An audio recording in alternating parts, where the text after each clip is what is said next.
Hey yo, what's going on, peeps? Glad to see you. Welcome back. Draft analysis video, channel update video, whatever you want to call this as we roll into it. So I'm just going to be talking. It's going to be random thoughts. Feel free to put me on in the background, probably at 1.25 speed. Angel looking at you. But overall, we're just going to give like a little draft analysis video. This is for SPC season 3. I should also have a draft analysis video for pack. I'm gonna try to get one up soon. But yeah, so we're in 2 draft leagues so far, just 2, not anything crazy. I got some stuff going on in IRL, so we're kind of limiting our Gen 9 dip as we go in, at least before like home and stuff releases and we get like a whole bunch more mods. But we're just doing the Paldea decks. So first up we have Iron Bundle. I got number 2 in this draft round. Super lucky. I was super happy. We split it up into 2 pools. I happened to get number 2. Lincoln was number 1, so that pretty much meant that I had number 1. Sorry, Lincoln. I know you're going to draft some heat round 1. He took Corviknight. Great, fantastic mon. It's going to take up hits from Iron Bundle, which I drafted second. I didn't go Palafin, just because I didn't want to deal with flip turning out, giving opponents chance to set rocks, set up on me, stuff like that. I don't know. You know, maybe I'm just overthinking it with Palafin a little bit. I haven't used it. Like, I know it's super strong, Superman Dolphin or whatever. Also, after doing the SPC and pack draft, I noticed that there are a lot of water absorb mons, and I feel like they would be more of a headache for Palafin than Iron Bundle, seeing as a lot of them are still weak to freeze dry or at least take neutral damage from it. So that's why I decided to go with Iron Bundle over Palafin. And freeze dry is pretty free. Anything that resists, you can slap up Hydro Pump. 80% of the time this thing's going to win the game, so it should be a good mon. I can't wait to use it. But I definitely needed some hazard removal with that, so that's why we went Iron Treads next.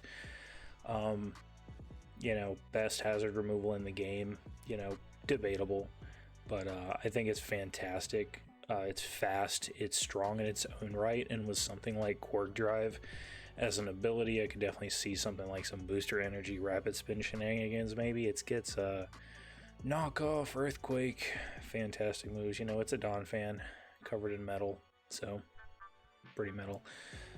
Gotta love Iron Treads. It gets Volt Switch, which is pretty interesting. I don't know if I'll be using that much. I really definitely am gonna need it for removal, maybe setting hazards as well, but we'll see. I got some other options for that as we move down through the line, because Iron Treads has a lot of good moves, so I feel like taking up 2 move slots with rocks and rapid spin might just be a little bit I don't know.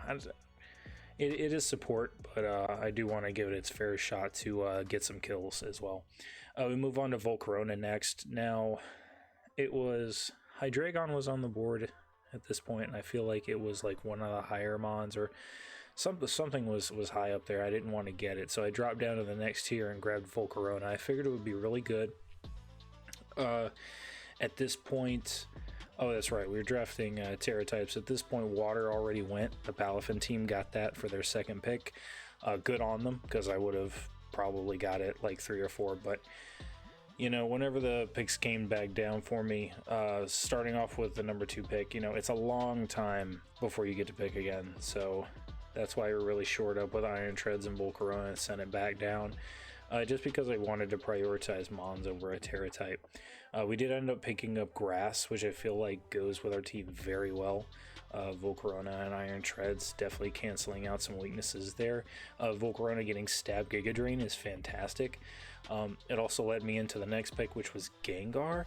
It was kind of a coin toss whether I wanted to do this or a Spathra, but just the fact that Gengar gets access to Energy Ball and Giga Drain, making it an ideal user for the Terra Grass as well. You know, I couldn't pass up on it. I love Gengar. I've used it before in other matches. It always comes through for me, doing insane amounts of damage. It's very fast, 110 speed. There's not too many like prominent normal types around, which is nice, which means I won't have to click Focus Blast too much, you know, no Licky Lickies, or, you know, I don't think Snorlax is in the game. I could be wrong. I don't think so.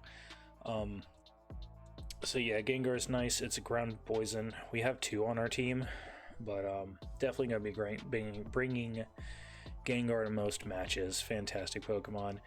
Cursed Body can be funny with like some cheese, you know, especially those choice Scarf Mons killing off Gengar and then, you know, having to switch out or they struggle. Next up we have Iron Hands. Now this pick I just wanted like a slow pivot with like a fair amount of bulk, and I feel like Iron Hands can definitely be that for us. We can run like a choice band set with Volt Switch to either have the option to pivot out or hit something really hard. You know, being slow at 50 speed is good because it can allow us to get free switches into Gengar, Iron Bundle, and Volcarona. Volcarona I had mainly for setup mon, but don't sleep on Scarf Volcarona. Like, it's got 135 attack, that's really good. If you're lucky with Fiery Dance boost, this thing can definitely get out of hand on the right team. Giving certain circumstances and such, you know, with Terra being an option always. But yeah, I like Iron Hands. It has okay priority and fake out. I probably won't bring that too much, but it's really strong. It's super bulky. 154 HP is huge. 140 attack stats amazing. 108 defense is awesome. Special defense is a little lacking, but with the right HP investment, we should be able to live some hits. 140 attack is fantastic. We can fire off stuff like Drain Punches, Close Combats, Wild Charge. Please, Game Freak, buff Wild Charge to 120 base power. It needs it, please. There's no reason why it should not be as high as Flare Blitz or anything else. There's an immunity to electricity, okay? Come on now. Let him have it. But, so, looking at my first 5 mons, I definitely saw, you know, our ground weakness, nuts. Like, absolutely nuts. Rock weaknesses are there, but they're made up a little bit for Iron Bundle. For Iron Treads there. And then I ended up going with Earthworm because it's a ground immunity that is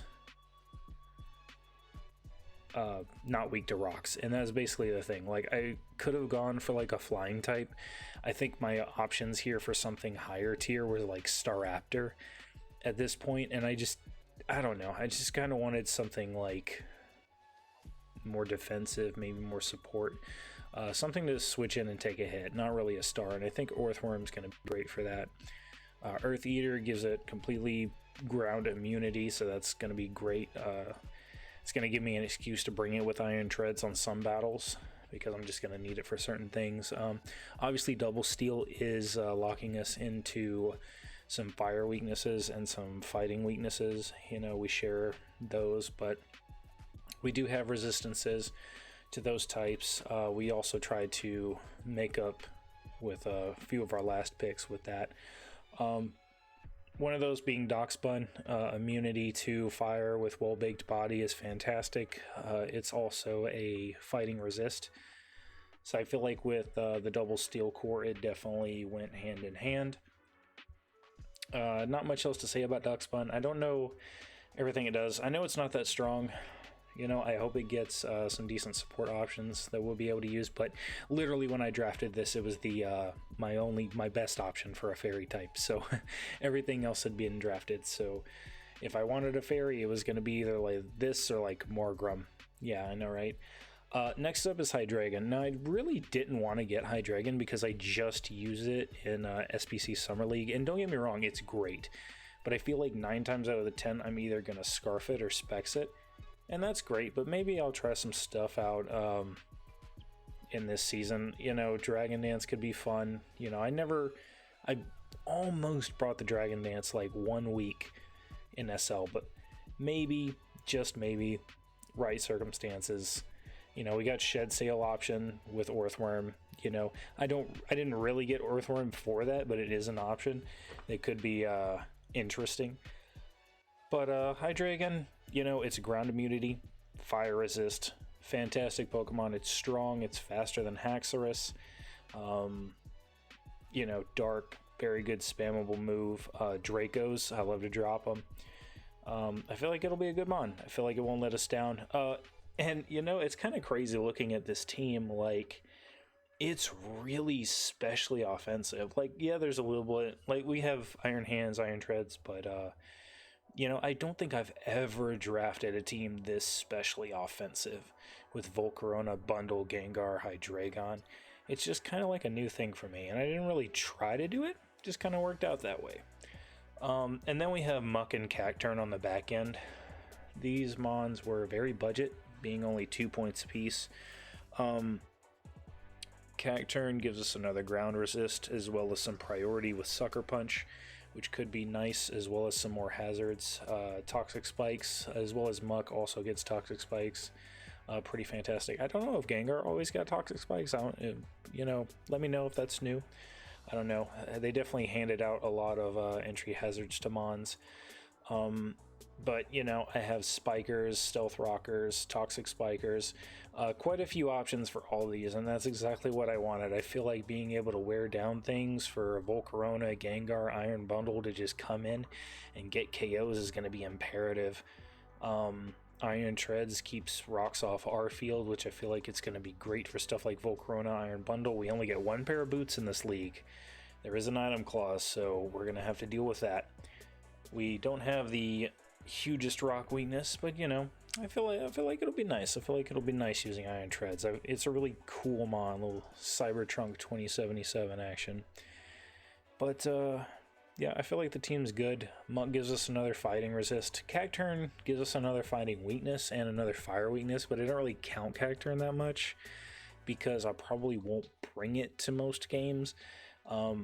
I could see me needing it for, like, if I absolutely need priority, because that's one thing looking back at this team was that I don't have a lot of solid priority options. You know, I have Fake Out with Iron Hands, I have Sucker Punch Cacturn, and Sucker Punch Gengar, like, for what it's worth, but that's really bad. Man, that's desperate. But we'll see. Free agencies come online week 3, I think, so maybe we throw Orthworm back into the pit. Granted, I think when I drafted Orthworm, Serena was available, and I really think I should have went with Serena. Now, granted, it wasn't a ground immunity, but it is a resist. And Serena, even though it lost knockoff to this generation, it really is a fantastic Pokemon. So, we'll see what we do going into week 1. I think we just released a schedule, so I think I just put the team in that we're fighting, but it's pretty cool. Chi-Yu, week 1, so I'm gonna let you guys go. I don't want to run too long, and we'll probably move on with the pack video. But thanks for coming out for some more Augusta Agrons action in the Sky Pillar Championship League. Later!